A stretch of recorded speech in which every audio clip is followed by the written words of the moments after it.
Saudara, informasi berikutnya, polisi mengungkap motif pembunuhan seorang ibu oleh anak kandungnya sendiri di Medan, Sumatera Utara. Salah satu pemicunya yakni karena korban menghapus game daring atau game online anaknya.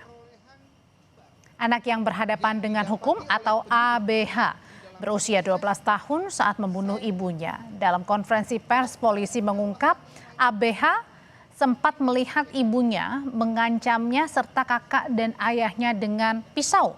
Polisi menduga permainan game online yang berkaitan dengan pembunuhan juga turut menjadi pemicu sang anak membunuh ibu kandungnya. Polisi kini telah memeriksa 37 saksi dan ahli dalam kasus ini.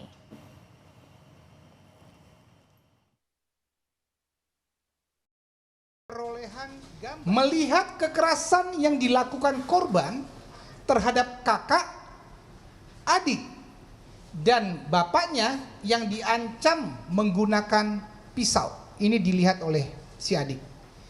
Kemudian melihat kakaknya, maksudnya adik melihat kakaknya yang dipukuli oleh korban menggunakan sapu dan tali pinggang. Si korban sakit hati karena game online-nya dihapus. Korban melihat game Murder Mystery pada season Kills Others menggunakan pisau.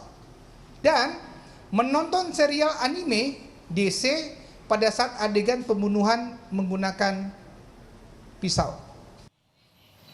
Sebelumnya polisi telah menggelar prarekonstruksi dugaan pembunuhan seorang ibu oleh anaknya pada 14 Desember lalu. Korban ditemukan tewas dengan sejumlah luka oleh putri sulungnya pada 10 Desember. Pada saat bersamaan, sang ayah melihat putri keduanya yang masih berusia 12 tahun memegang sebilah pisau di kamar tempat ibunya ditemukan meregang nyawa.